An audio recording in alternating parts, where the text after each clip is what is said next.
सात संगत जी प्रेम और सत्कार से बोलिए धन निरंकार जी।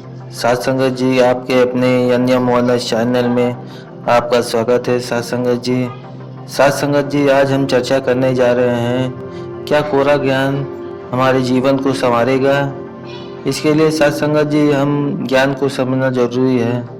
सात संगत जी, ज्ञान का अर्थ होता है जानकारी, इसलिए ज्ञान के साथ जब कोई संज्ञा लगाई जाती है तभी उसका पूरा अर्थ निकलता है। जैसे विज्ञान का अर्थ ज्ञान, आर्थिक ज्ञान, पारिवारिक ज्ञान, धार्मिक ज्ञान इत्यादि।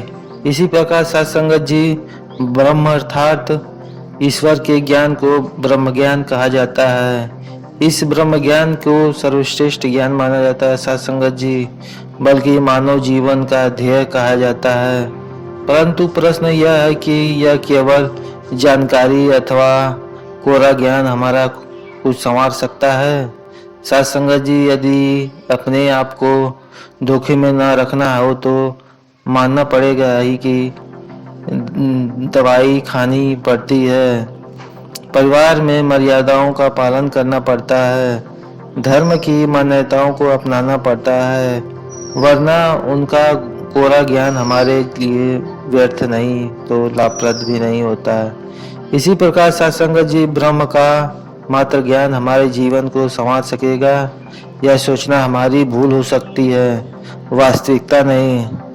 अतः सत्संगत जी सोचना होगा कि ब्रह्म ज्ञान को व्यवहार में कैसे लाया जाए। आखिर इस क्षेत्र में कौन से कर्म आते हैं जिनसे ब्रह्म ज्ञान हमारे लिए लाभप्रद सिद्ध हो सकता है। सत्संगत जी, जिस प्रकार दूसरों हर ज्ञान का हमारे जीवन में किसी न किसी अंग से संबंध है, जैसे विज्ञान का प्राकृतिक से, सामाजिक ज्ञान का समाज से, स्वास्थ्य ज्ञान का शरीर से, आदि आदि। इसी प्रकार ब्रह्म ज्ञान का संबंध हमारी आत्मा के साथ है। सत्संगत जी, आत्मा चूंकि सूक्ष्म है और परमात्मा भी निरंकार है, इसलिए इस परमात्मा परस्पर व्यवहार के निश्चित करना हमें कठिन प्रतीत होता है। सत्संगत जी, इसलिए अधिकतर हम सब भूल के शिकार हो जाते हैं कि ब्रह्म ज्ञान की कोई व्यावहारिक रूपरेखा है कि नहीं जिसका पालन किया जाए। हम सोच बैठते हैं कि ब्रह्म ज्ञान आत्मा और परमात्मा के संबंध को जोड़ना मात्र है। यह सूक्ष्म संबंध है जिसका व्यावहारिक ज्ञान जीवन में हमें विशेष संबंध नहीं। ध्यान से सोचे तो पाएंगे कि वास्तव में हमारे संसार में सभी अनुभूतियां सूक्ष्म हैं। जड़ दृष्टि के साथ जुड़कर ही हम उन्हें अपना आभास होता है। बीमारी, सुख दुख, यहाँ तक कि जीवन मरण भी सूक्ष्म है, उनका आभास जड़ शरीर द्वारा होता है। इसी प्रकार सत्संगत जी आत्मा और परमात्मा का संबंध भी प्राकृतिक से मिलकर उजागर होता है। गुणातीत निरंकार प्रभु का हम साकार सदगुरु के रूप में दर्शन कर सकते हैं, जबकि आत्मा मनुष्य के रूप में प्रकट दिखाई देती है।